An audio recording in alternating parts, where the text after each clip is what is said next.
Ganga versus मंगा।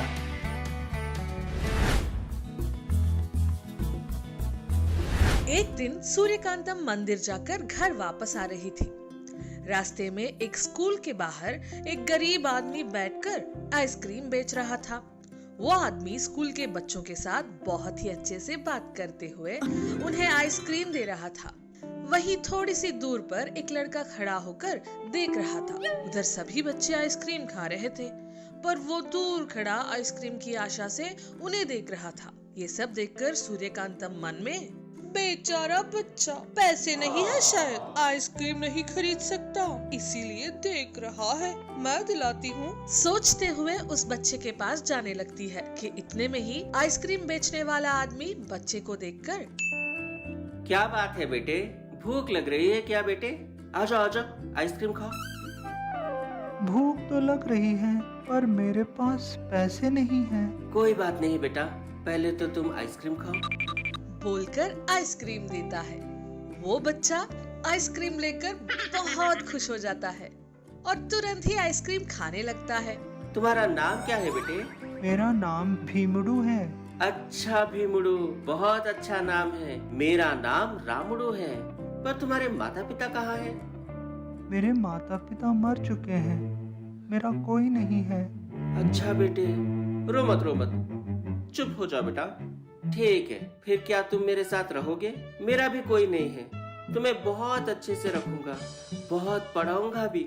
जो सुनकर भीमुड़ू ठीक है कहकर मान जाता है।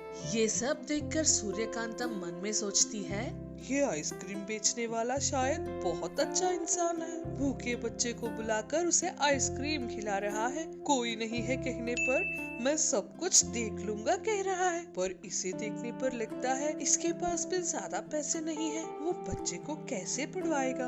यूं मन में सोचते हुए सूर्यकांतम आइसक्रीम बेचने वाले के पास जाती है। अरे बेटे, बहुत देर से तुम दोनों की बातें सुन रही हूँ, ऐसा पूछ रही हूँ सोचकर बुरा मत मानना। तुम्हें देखने पर लगता है तुम्हारे पास ज्यादा पैसे नहीं है। तुम इस लड़के को कैसे पढ़ाओगे, कैसे ख्याल रखोगे? आप सच ही कह रहे हैं, मेरे पास पैसे नहीं है, पर इस लड़के को देखने पर मुझे अपना बचपन याद आ रहा है। मैं बचपन से ऐसे ही अनाथ बड़ा हुआ हूँ, बहुत दुख देखे हैं मैंने। अब इस लड़के को बिना किसी कष्ट झेले पाना चाहता हूँ। अच्छे से पढ़ाऊंगा भी, अपने बेटे की तरह रखूंगा। ये सब सुनकर सूर्यकांतम को लगता है रामुडू नाम की तरह ही बहुत ही अच्छा आदमी है। अरे वाह, पसंद आए हो तुम, 100 साल तक जियो। तुम्हारे लिए ये बच्चा बेटे की तरह है तो मैं तुम्हारी माँ की तरह हूँ। तुम्हें कोई भी परेशानी हो तो बिना संकोच किए मुझसे कहना, ठीक है ना? जिसके जवाब में रामुडू ठीक है कहकर सर हिलाता है। इस तरह रामुडू भीमुडू को स्कूल में दाखिल करवाता है और बहुत अच्छे से ख्याल रख रहा था। भीमुडू के लिए रामुडू और भी ज्यादा मेहनत करते हुए पैसा कमा रहा था। वो दोनों बहुत ही खुश थे। कभी कभी सूर्यकांतम उस तरफ जाते हुए और इन दोनों को खुश देख बहुत खुशी महसूस करती थी। एक दिन सूर्यकांतम उस तरफ से जा रही थी।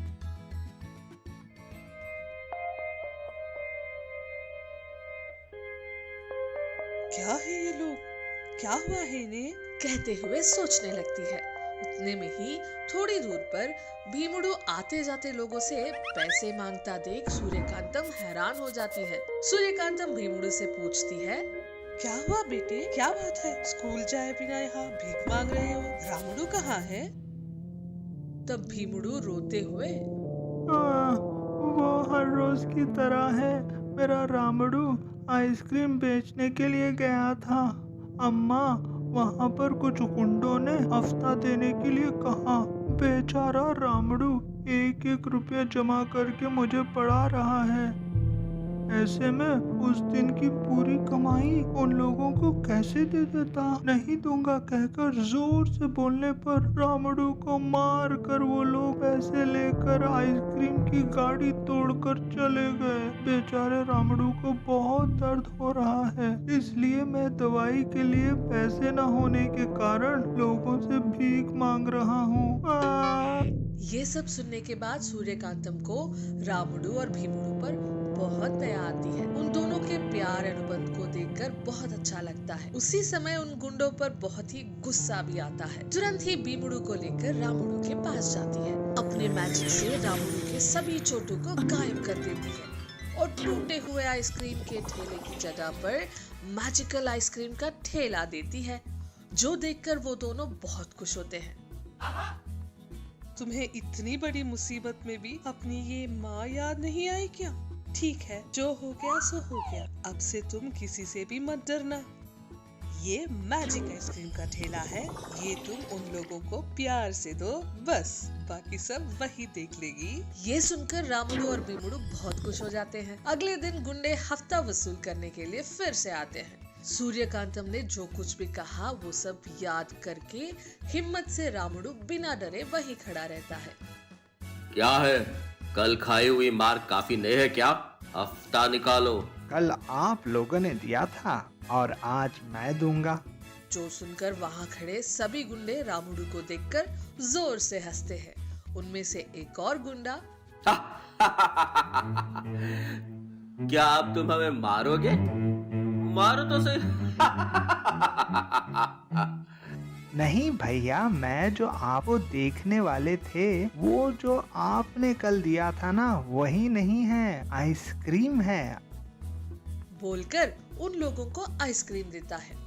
गुंडे ऐसा सोचते हैं, अब सही रास्ते पर हो, इसीलिए हम लोगों को आइसक्रीम दे रहे हो।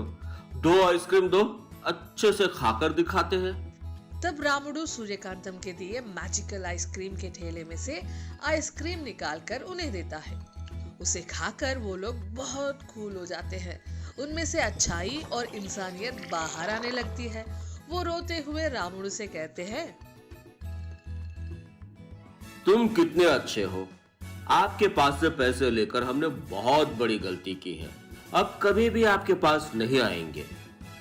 कहकर खुद के पास से सारे रुपए निकालकर रामुडू को दे देते हैं। और दूसरा गुंडा रोते हुए, सच में हमें माफ कर दो भैया, माफ कर दो, कभी भी तुम्हें कोई भी हानि नहीं पहुंचाएंगे।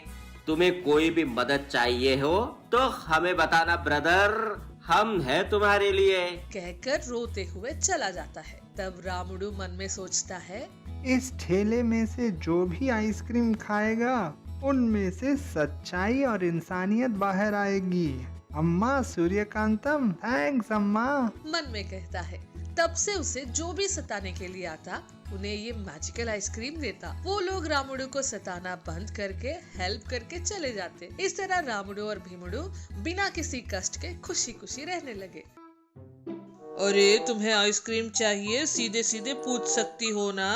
ठीक है, कौन सा फ्लेवर चाहिए बोलो। उस पर चंद्रकांता बहुत खुश होकर ऐसा कहती है, मुझे बटरस्कॉच चाहिए सासू माँ। तब सूर्यकांतम अपने कमरे में जाकर लेकर आती है, जो देखकर चंद्रकांता मन में ऐसा सोचती है, क्या है ये? फ्रिज तो किचन में है ना। सासू माँ अपने कमरे में से आइसक्रीम ला रही है, कैसे? वो भी जो फ्लेवर मांगो वो फ्लेवर। उस रूम में क्या है? सोचती है।